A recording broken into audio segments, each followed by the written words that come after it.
The winter wind cut through the streets of New York City like a knife. It was the kind of cold that got into your bones and stayed there. The kind that made you forget what warmth even felt like. Donovan pulled his thin jacket tighter around his body. But it did almost nothing. The jacket was old, torn at the sleeves, and had stopped keeping him warm a long time ago. He walked with his head down, trying to avoid the looks from people passing by. Most of them didn't see him anyway. To them, he was just another homeless man on the streets. Another problem they didn't want to think about. He was 51 years old, but he looked much older. His beard had grown long and gray. His eyes, once bright and full of life, now carried a deep sadness that never seemed to go away. His hands were rough and cracked from the cold, but if you looked closely at those hands, you would notice something unusual. His fingers were long and elegant, the kind of fingers that belonged on a piano, and that's exactly where they used to be. 5 years ago, Donovan was a completely different man. He wore expensive suits. He traveled the world. He played piano in the greatest concert halls on earth. People paid hundreds of dollars just to hear him perform. Critics called him a genius. Students dreamed of studying under him. He had a beautiful wife named Catherine, a small apartment filled with books and music, and a life that felt complete. Then, everything fell apart. It started with Catherine getting sick. The doctors found something in her lungs. They said they caught it early. Said there was hope. Donovan believed them. He spent every penny he had on her treatment. He sold the apartment. He sold his piano, the same piano his father had given him when he was just 7 years old. He canceled concerts, turned down jobs, and stayed by her side through every treatment, every surgery, every long night in the hospital. But it wasn't enough. Catherine died on a rainy Tuesday morning in April, holding his hand, telling him she loved him, telling him to keep playing music no matter what. After that, Donovan couldn't touch a piano. Every time he tried, he saw her face. He heard her voice. The music that once brought him so much joy now only brought him pain. He stopped playing completely. He stopped eating. He stopped caring about anything at all. The bills piled up. The debt collectors came. Without any money and without any will to fight, Donovan lost everything. He ended up on the streets, with nothing but the clothes on his back, and memories that hurt too much to hold on to. That was 5 years ago. 5 years of sleeping on park benches. 5 years of eating from garbage cans. 5 years of being invisible. On this particular December morning, Donovan found himself walking past the Grand Belmont Hotel. It was one of those fancy places where movie stars and billionaires stayed when they visited the city. The kind of place that had doormen in long coats and windows that sparkled like diamonds. He had walked past this hotel 100 times before. But today, something made him stop. Through the tall glass doors, he could see into the lobby. It was warm in there, he could tell. There were people sitting on velvet couches, drinking coffee, laughing like they didn't have a single problem in the world. Christmas decorations hung from the ceiling. A giant tree stood in the corner, covered in gold and silver ornaments. But none of that caught his attention. What caught his attention was the piano. It sat near the center of the lobby. A beautiful grand piano with a glossy black finish that reflected the light like still water. It was roped off with a red velvet cord, clearly meant to be admired, but not touched. Donovan stood frozen on the sidewalk, staring at that piano like a man staring at a ghost. His heart began to beat faster. His hands started to tremble. He hadn't been this close to a piano in 5 years. Before he knew what he was doing, he pushed open the door and stepped inside. The warmth hit him immediately, wrapping around him like a blanket. For a moment, he just stood there, letting the heat sink into his cold body. But his eyes never left the piano. He took a step toward it, then another. A security guard noticed him right away. The guard was a big man with a serious face. The kind of person whose job was to keep people like Donovan out of places like this. He walked over quickly, his shoes clicking against the marble floor. "Sir, you can't be in here," the guard said firmly but not unkindly. "This is a private establishment." Donovan didn't respond. He couldn't. His eyes were still locked on the piano. "Sir, I'm going to have to ask you to leave." Just then, a group of young men in expensive suits noticed what was happening. There were 4 of them, all in their late 20s, all looking like they had never struggled for anything in their entire lives. They had been sitting nearby, drinking cocktails, and talking loudly about business deals and weekend trips to places Donovan had once performed. One of them, a man with slicked back hair and a watch that probably cost more than most people made in a year, started laughing. "Hey, look at this," he said to his friends, pointing at Donovan. "I think we have a visitor." His friends turned to look. A few of them chuckled. The man with the expensive watch stood up and walked closer, a cruel smile on his face. He looked Donovan up and down, taking in the torn jacket, the dirty shoes, the long gray beard. "What's the matter, old-timer?" he said loudly, making sure everyone in the lobby could hear. "You lost or something? The soup kitchen is a few blocks that way." His friends burst out laughing. Donovan felt his face grow hot with shame. He wanted to turn and leave. He wanted to disappear back into the cold streets where no one looked at him, where no one laughed at him. But then the young man noticed where Donovan had been looking. "Wait a minute," he said, his smile growing wider. "Were you looking at the piano?" He turned to his friends with an exaggerated expression of surprise. "Guys, I think our friend here wants to play the piano." More laughter filled the lobby. Other guests were watching now, some with pity, others with disgust. The young man walked over to the velvet rope and unhooked it with a dramatic flourish. He gestured toward the piano like he was presenting a prize on a game show. "Go ahead," he said, his voice dripping with mockery. "Play us something. I'm sure you're very talented." His friends pulled out their phones, ready to record what they were sure would be an embarrassing disaster. One of them was already typing something, probably posting about it online. The security guard looked uncomfortable. He glanced at the hotel manager, who had come out from behind the front desk to see what was happening. The manager was a middle-aged woman with kind eyes. She looked at Donovan, then at the young men with their phones. And she didn't know what to do. Something changed in Donovan's eyes. For 5 years, he had been running from the piano, running from the music, running from the memory of everything he had lost. But standing here now, being laughed at by strangers who knew nothing about him, something inside him shifted. He thought about Catherine. He thought about her last words. "Keep playing," she had said. "No matter what. Keep playing." Without saying a word, Donovan walked toward the piano. His steps were slow but steady. The laughter continued, but he didn't hear it anymore. All he could hear was the beating of his own heart, and, somewhere deep in his memory, the sound of his wife's voice. He sat down on the bench. The leather was cool and smooth beneath him. His rough, cracked hands hovered over the keys. 5 years. 5 years since he had touched a piano. 5 years of pain and loss and silence.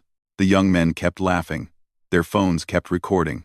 The whole lobby was watching, waiting for the homeless man to embarrass himself. Donovan closed his eyes. He took a deep breath, and then he began to play. The first note floated through the lobby like a secret being whispered. It was soft, almost too soft to hear. But something about it made people stop what they were doing. The receptionist behind the front desk looked up from her computer. A businessman walking toward the elevator paused mid-step. Even the young men with their phones lowered them slightly, confused by what they were hearing. Then came the second note. And the third. And suddenly, the music began to flow. Donovan's fingers moved across the keys like water flowing over stones. He played a piece by Chopin, something he had performed 100 times in concert halls around the world. But this time was different. This time, he wasn't playing for critics or audiences or awards. He was playing for himself. He was playing for Catherine. He was playing for every moment of pain and every sleepless night and every cold morning on the streets when he wondered if life was even worth living anymore. The music filled the enormous lobby, rising up through the 5-story atrium, bouncing off the marble walls and crystal chandeliers. It was the kind of sound that made you forget where you were, the kind of sound that reached into your chest and grabbed hold of your heart. The young man with the expensive watch stood frozen. The smile had fallen completely from his face. His phone hung limply at his side. Still recording but forgotten, he stared at Donovan with his mouth slightly open, unable to understand what he was witnessing. How could this be? How could this homeless man, this person he had just mocked and laughed at, create something so beautiful? Around the lobby, people began to gather. A woman who had been checking in at the front desk walked away from the counter, leaving her credit card behind. A group of tourists stopped taking photos of the Christmas tree and turned toward the piano instead. Two children who had been running through the lobby fell silent and sat down on the floor, watching with wide eyes. Donovan played on, his eyes still closed. He didn't see any of them. In his mind, he was somewhere else entirely. He was back in his small apartment with Catherine, playing for her on a Sunday morning while she made coffee in the kitchen. He could almost smell the coffee. He could almost hear her humming along with the music. The melody grew more intense. His fingers danced faster across the keys, hitting notes that seemed impossible for human hands to reach. The music swelled like a wave building in the ocean, growing bigger and bigger until it crashed down with a power that took everyone's breath away. A woman near the front of the crowd began to cry. She didn't know why. She didn't even know this man, or what he had been through. But something in the music spoke to a sadness inside her that she had been carrying for years. Tears rolled down her cheeks, and she didn't bother to wipe them away. She wasn't the only one. All around the lobby, people were wiping their eyes. Strong men who never cried in public found themselves blinking back tears. Children pressed closer to their parents, sensing something powerful happening even if they couldn't understand it. On the second-floor balcony, a woman in her 60s stood gripping the railing with both hands. Her name was Eleanor, and she was one of the wealthiest people in the country. She had built a technology company from nothing and sold it for billions. She had dined with presidents and been on the cover of magazines. She had everything money could buy. But right now, none of that mattered. Right now, she was just a woman listening to the most beautiful music she had ever heard in her life. Eleanor had learned piano as a child. She had loved it desperately, had dreamed of becoming a concert pianist someday. But her parents had other plans. They pushed her toward business, toward practical things, toward a life that made sense on paper. She gave up her dream and buried it so deep that she almost forgot it existed. Now, listening to this stranger play, all those old feelings came rushing back. She remembered being 8 years old, sitting at her grandmother's piano, feeling like she could fly. She remembered the day she closed the lid on her own piano for the last time, telling herself it was the right thing to do. Tears streamed down her face.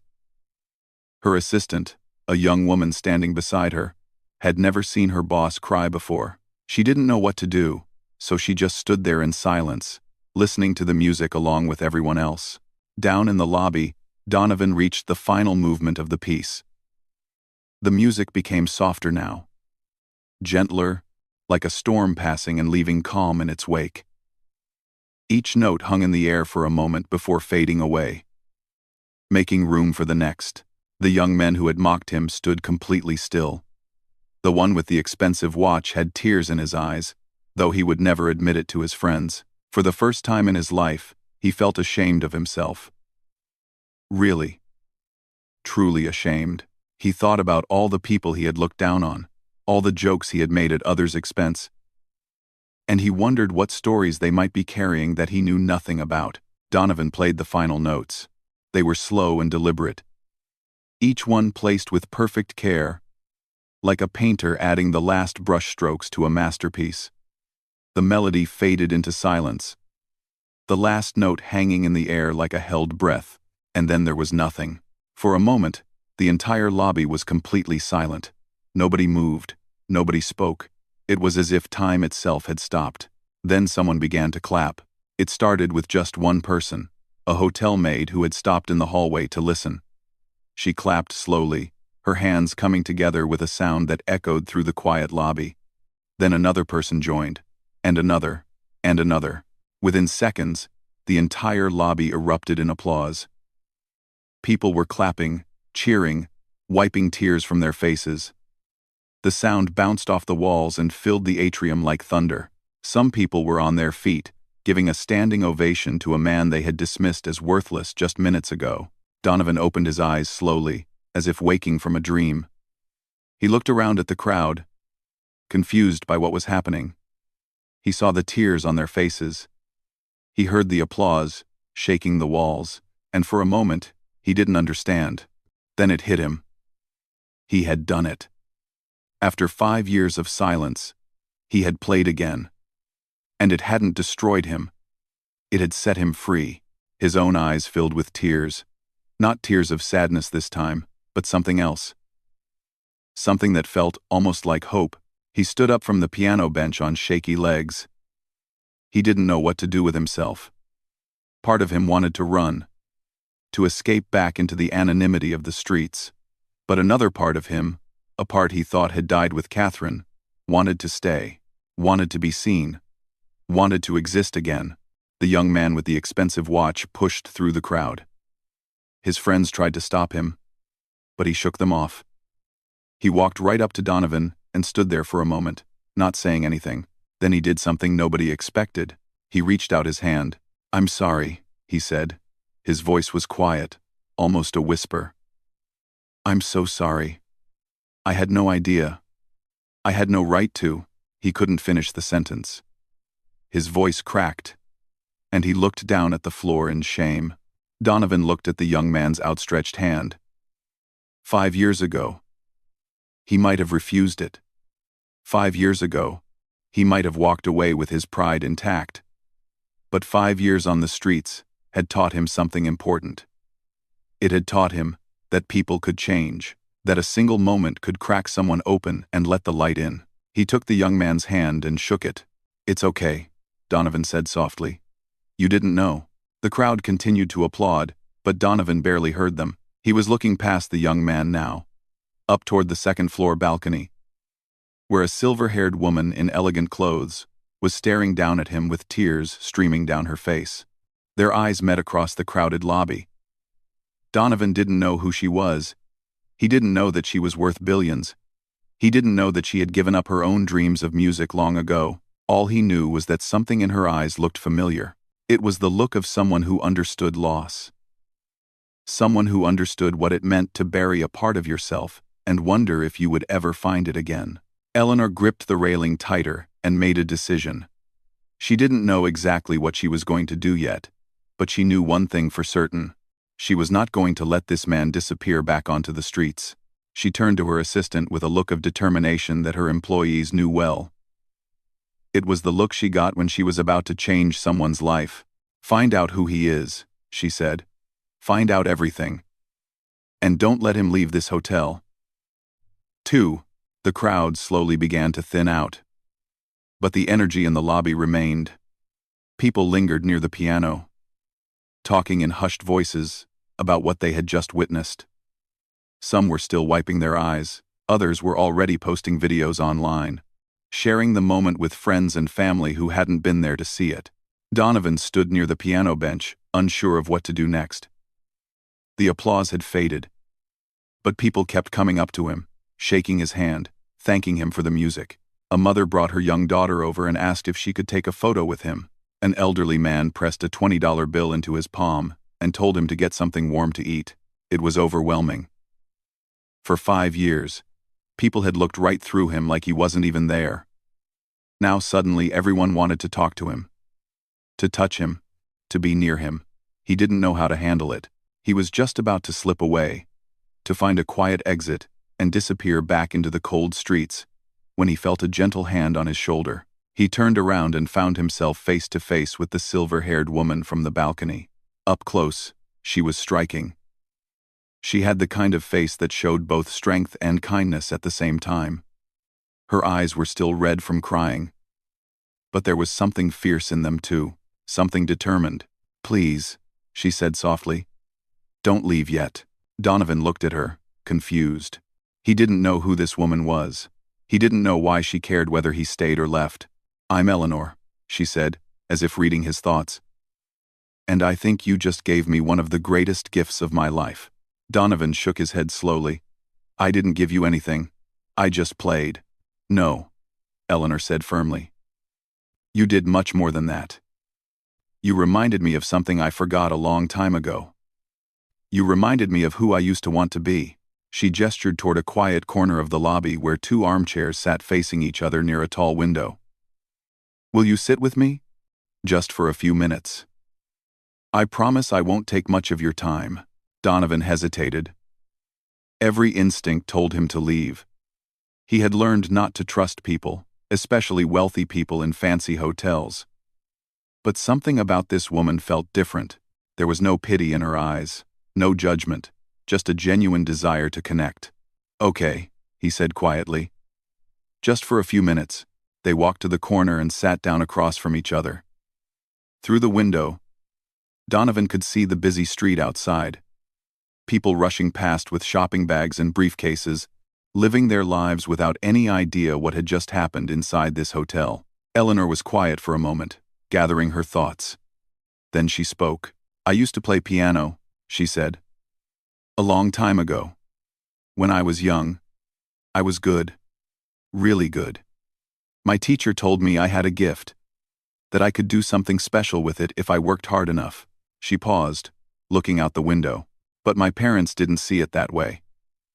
They thought music was a waste of time. They wanted me to be practical. To get a real job. To make something of myself in a way that made sense to them, so I stopped playing. I went to business school instead. I built a company. I made more money than I ever thought possible." She turned back to Donovan, and there were fresh tears in her eyes. "But I never stopped thinking about the piano. Every time I heard someone play, it was like a knife in my heart.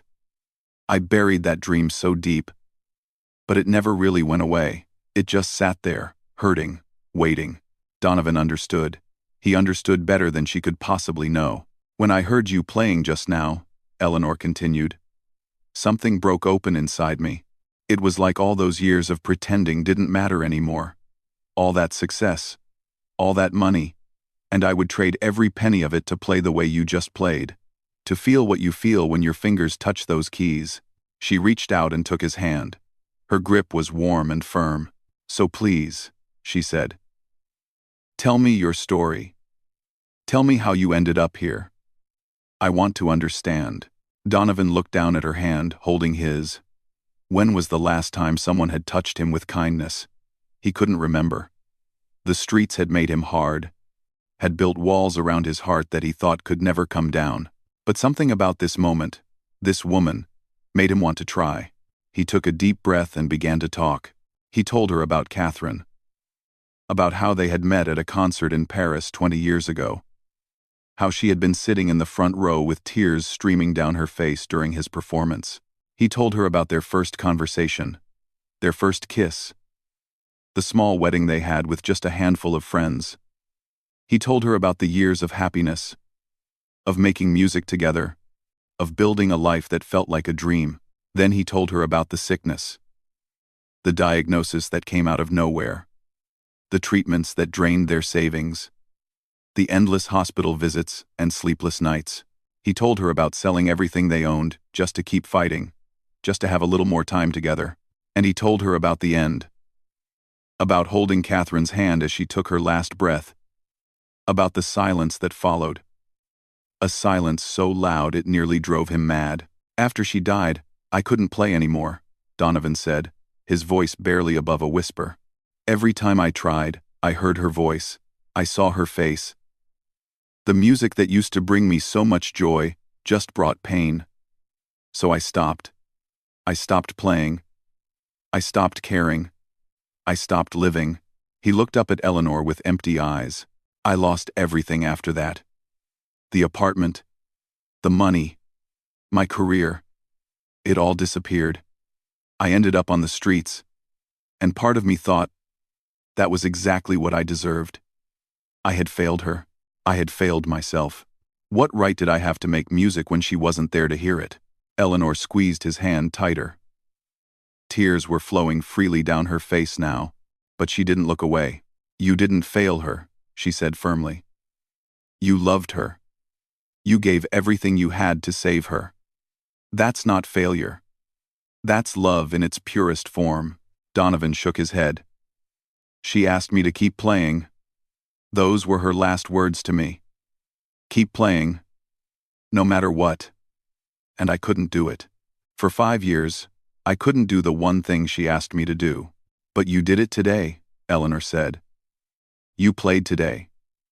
After 5 years of silence, you sat down at that piano, and you played the most beautiful music I've ever heard. Don't you see what that means? Donovan looked at her, not understanding. It means you're not broken, Eleanor said. It means the music is still inside you. It was always there, waiting for you to be ready. And today, for whatever reason, you were ready. She leaned forward, her eyes intense. Your wife asked you to keep playing. And you did. Maybe it took 5 years. But you did it. You kept your promise to her. Right here, in this lobby, in front of all these strangers, you kept your promise. Donovan felt something crack inside his chest. It was like a dam breaking, releasing a flood of emotions he had been holding back for years. His shoulders began to shake. Tears spilled down his weathered cheeks, disappearing into his gray beard. He hadn't cried since Catherine's funeral. He had told himself that tears were a weakness he couldn't afford. But now, sitting across from this woman he had just met, he couldn't hold them back anymore. Eleanor stood up and did something unexpected. She sat down next to him and put her arms around him. She held him like a mother holding a child, letting him cry against her shoulder, not saying anything, just being there. The hotel staff watched from a distance but didn't interfere. The manager, the same woman who had stood by uncertain earlier, quietly instructed everyone to give them privacy. After a long time, Donovan's tears began to slow. He pulled back, embarrassed, wiping his face with the back of his hand. I'm sorry, he mumbled. I don't know what came over me. Don't apologize, Eleanor said gently. Never apologize for being human. She reached into her pocket and pulled out a business card. She pressed it into his hand. I want to help you, she said, not out of pity. Not because I feel sorry for you, but because I believe the world needs your music. And because I think helping you might be a way of healing something in myself too. Quote, quote, quote. Donovan looked at the card in his hand. It had her name on it, along with a phone number and an address. I don't want charity, he said quietly. Eleanor smiled. Good. Because I'm not offering charity. I'm offering a second chance. For both of us. She stood up and straightened her coat. There's a room reserved for you here tonight. Hot food. A warm bed. A chance to rest. Tomorrow, if you're willing, I want to talk more. I have some ideas. But for now, just take tonight. Let yourself breathe. She began to walk away, then stopped and turned back. Oh, and Donovan? That young man who mocked you earlier? He asked me to tell you he wants to make things right. He wants to know if there's anything he can do. Donovan thought about the young man with the expensive watch. The one who had laughed at him, then apologized with tears in his eyes. Tell him, Donovan said slowly, that the best thing he can do is remember this day.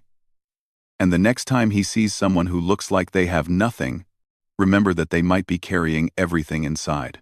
Eleanor nodded, her eyes shining with respect. I'll tell him, she said. Get some rest. Tomorrow is a new day. She walked away, and Donovan watched her go. He looked down at the business card in his hand, then up at the grand piano still sitting in the center of the lobby. For the first time in 5 years, he felt something that scared him. He felt hope. That night, Donovan slept in a real bed for the first time in 5 years. The hotel room was small by the standards of the Grand Belmont, but to him it felt like a palace. Clean white sheets, soft pillows, a bathroom with hot running water and towels that smelled like lavender. He stood in the shower for almost an hour, letting the warm water wash away years of cold nights and hard pavement. When he finally climbed into bed, he expected the nightmares to come. They always did. Every night for 5 years, he had dreamed of Catherine. Sometimes, she was healthy and laughing, and he would wake up reaching for her only to find empty air. Other times she was sick, fading away while he stood helpless, unable to save her. But that night, the nightmares didn't come. Instead, he dreamed of music. He dreamed of sitting at a piano in a great hall filled with light, playing for an audience he couldn't see, and somewhere in the crowd, he could feel Catherine watching him, smiling, at peace. He woke up with tears on his face, but they weren't tears of sadness. They were something else, something he hadn't felt in a very long time. The next morning, there was a knock at his door. A hotel employee stood in the hallway with a cart full of breakfast food. Fresh fruit, eggs, toast, orange juice, and coffee that smelled like heaven. Donovan tried to refuse, but the young man insisted. "Miss Eleanor's orders," he said with a polite smile. "She said to make sure you eat well before your meeting." Donovan sat by the window and ate slowly, watching the city wake up below. People hurried along the sidewalks, hailing taxis, checking their phones, rushing to jobs and meetings, and all the business of ordinary life. Yesterday, he had been one of the invisible ones moving among them. Today, everything felt different. After breakfast, he found a set of clean clothes waiting for him outside his door. Simple things, nothing fancy. A warm sweater, a pair of pants that fit, a coat that actually kept out the cold. He put them on and looked at himself in the mirror. The man staring back at him was still thin, still worn, still carrying the weight of 5 hard years. But there was something in his eyes that hadn't been there yesterday. A small spark, a tiny flame that had almost gone out but was now starting to flicker back to life. At 10 o'clock, Eleanor met him in the hotel restaurant. She looked different in the daylight, more businesslike, but her eyes were just as kind as they had been the night before. "How did you sleep?" she asked as they sat down. "Better than I have in years," Donovan admitted. "Thank you. For everything. But I still don't understand why you're doing this." Eleanor stirred her coffee thoughtfully before answering. "Do you know what I learned from building my company?" she said. "I learned that the most valuable things in the world aren't things at all. They're people, ideas, talent, the ability to create something that moves others, that changes them, that makes them feel alive." She looked at him directly. "What you did yesterday in that lobby was worth more than everything I own. You made strangers cry. You made that arrogant young man question his entire life. You made me remember a dream I buried 40 years ago. That kind of gift is rare. It shouldn't be wasted sleeping on park benches." Donovan shook his head. "I'm not what I used to be. That performance yesterday was just a moment.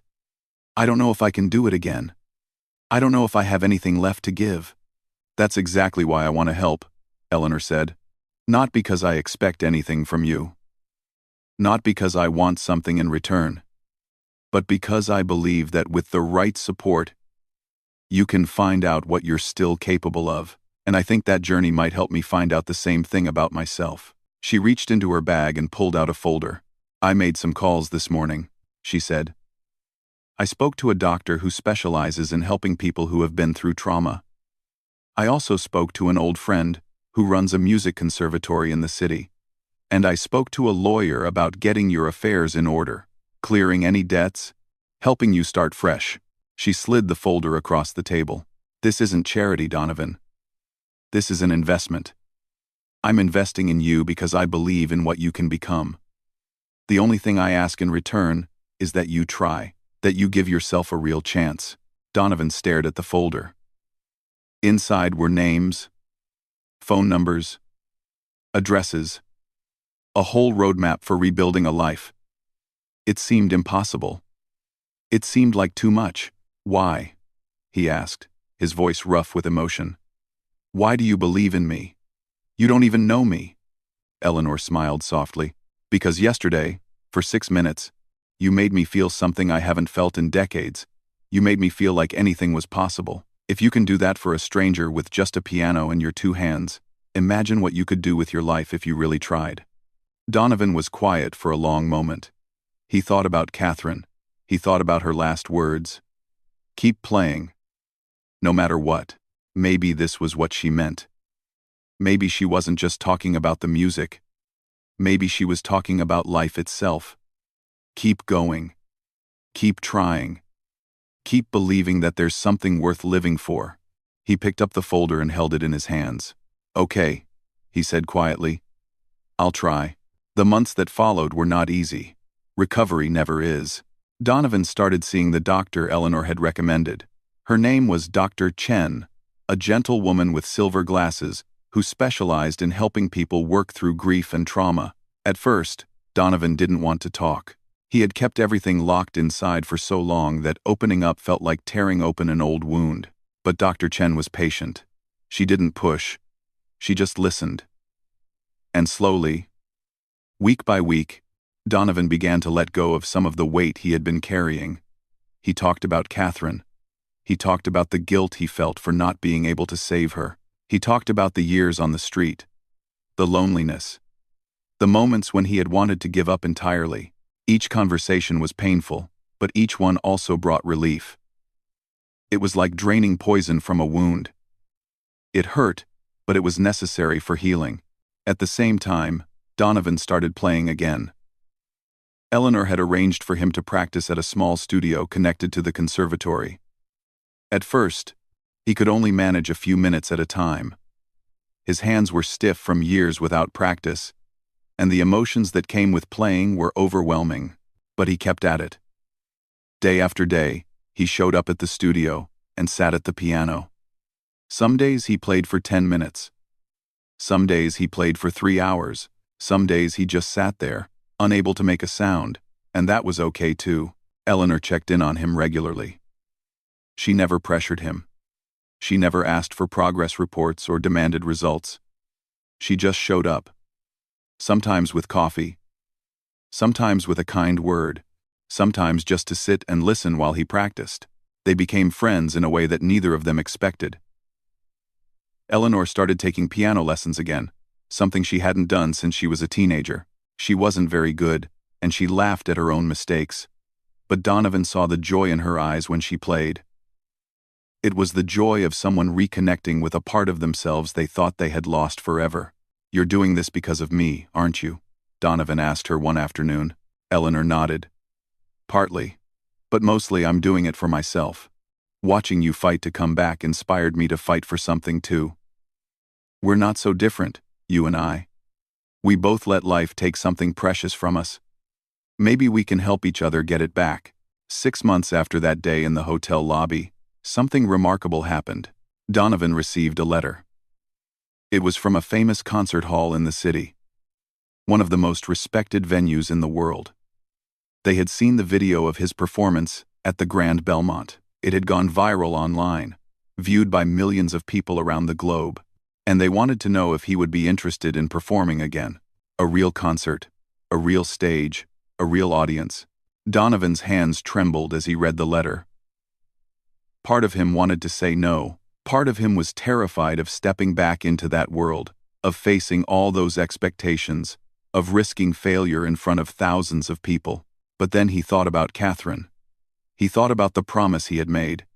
He thought about Eleanor, who had believed in him when he didn't believe in himself. He thought about all the people who had watched that video and been moved by his music.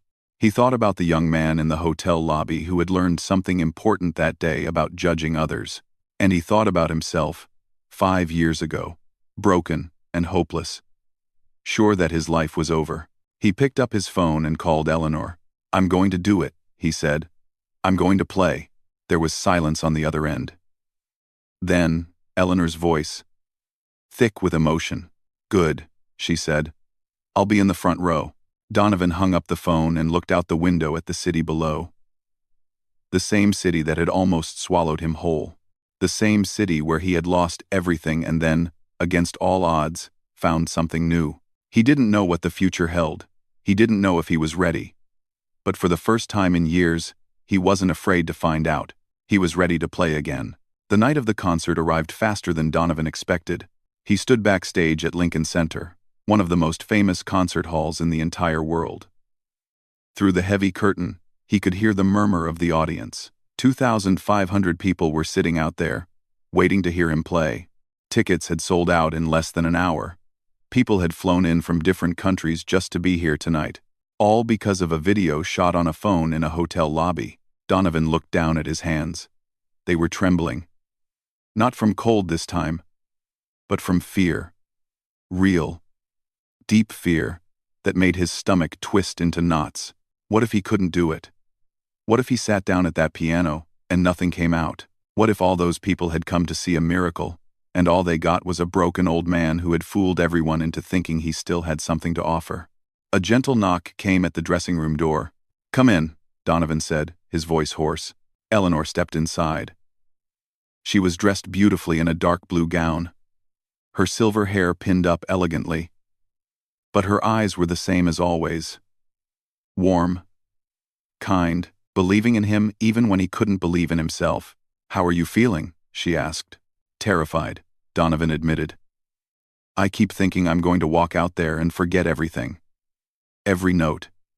Every piece I've practiced for the last 6 months. It's all going to disappear the moment I sit down." Eleanor walked over and stood in front of him. She took both his hands in hers and held them firmly. "Listen to me," she said. "You are not alone out there. Every person in that audience is rooting for you. They didn't come to watch you fail. They came because your music touched something inside them. They came because they believe in second chances. They came because your story gave them hope." She squeezed his hands tighter. "And I'll be right there in the front row, just like I promised. If you get scared, look at me. Remember that you're not just playing for strangers. You're playing for everyone who ever felt invisible, everyone who ever lost everything and wondered if life was worth living. You're playing for them, and you're playing for Catherine." At the mention of his wife's name, Donovan felt tears sting his eyes. "I wish she was here," he whispered. "She is here," Eleanor said softly. "She's been with you this whole time. Every note you play, she hears. Every step forward you take, she sees. You're not doing this alone, Donovan. You never were." A stagehand appeared at the door. "5 minutes, sir." Donovan took a deep breath. He looked at himself in the mirror one last time.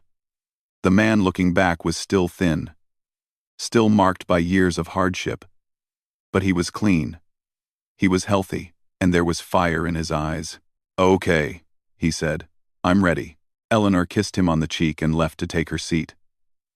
Donovan walked to the edge of the stage, waiting in the darkness for his cue. The announcer's voice echoed through the hall. "Ladies and gentlemen, Lincoln Center is proud to present, in his return to the concert stage after 6 years, one of the greatest pianists of our generation."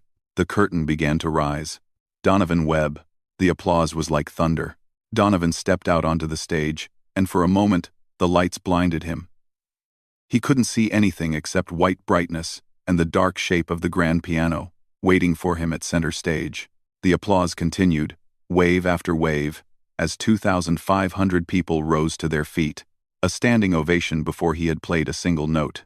He walked slowly to the piano, his legs feeling like they might give out at any moment.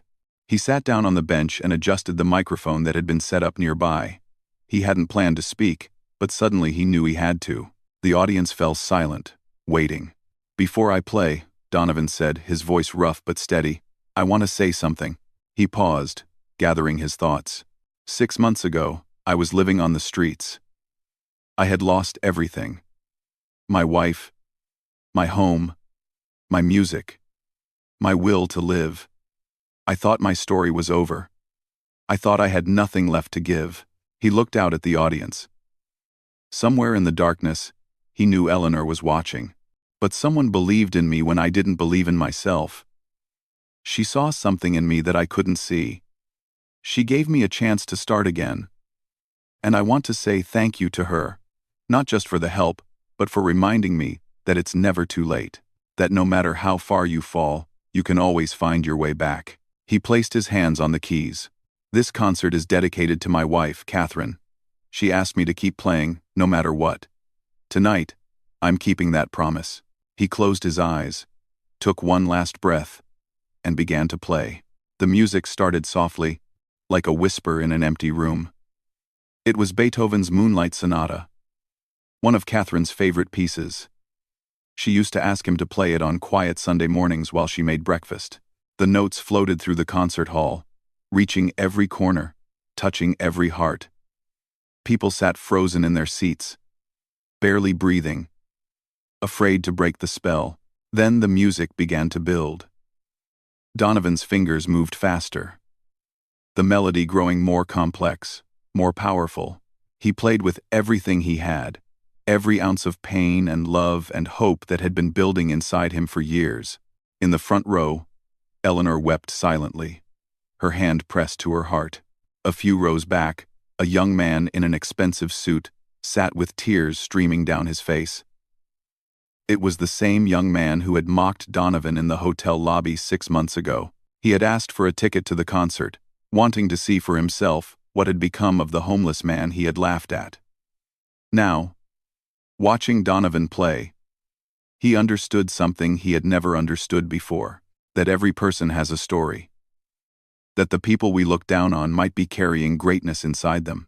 That kindness costs nothing but can change everything. Donovan played for over an hour. He performed pieces by Chopin, Rachmaninoff, and Debussy. He played music that made people laugh, and music that made them cry. He played like a man who had been given a second life and was determined to use every moment of it. When the final note faded into silence, the audience sat stunned for a long moment. Then the applause began. It was louder than before, louder than anything Donovan had ever heard in his career. People were on their feet, clapping, cheering, some of them openly sobbing. The sound washed over him like a wave, filling him with warmth and light. He stood up from the piano and bowed. Tears were running down his face, but he was smiling, really smiling. For the first time in years, he looked out at the audience, at all those faces he couldn't see in the bright lights. He thought about where he had been and where he was now. He thought about the cold nights and the empty stomach and the moments when he had wanted to give up, and he thought about Catherine. In that moment, he could almost feel her beside him. Not as a ghost, not as a memory, but as a presence, a warmth at his side, a whisper in his ear. "You did it, my love." You kept playing. Donovan closed his eyes and let the tears fall. After the concert, there was a reception backstage. Important people wanted to shake his hand. Record labels wanted to sign him. Journalists wanted interviews. But Donovan only wanted to see one person. He found Eleanor standing by the window, looking out at the city lights. "Thank you," he said simply. She turned to face him. Her eyes were red from crying, but she was smiling. "Thank you," she said, "for reminding me what courage looks like." They stood together in comfortable silence. Two people who had found each other at exactly the right moment. Two people who had helped each other remember what it meant to be alive. Outside, the city glittered with a million lights. Somewhere out there, people were still struggling, still suffering, still waiting for someone to see them. Donovan knew he couldn't help all of them, but he could help some. He could use his music, his story, his second chance to shine a light into the darkness. He had been invisible once. Now, he would make sure others knew they were seen. The night was ending. But for Donovan, a new life was just beginning. And somewhere, somehow, he knew Catherine was proud.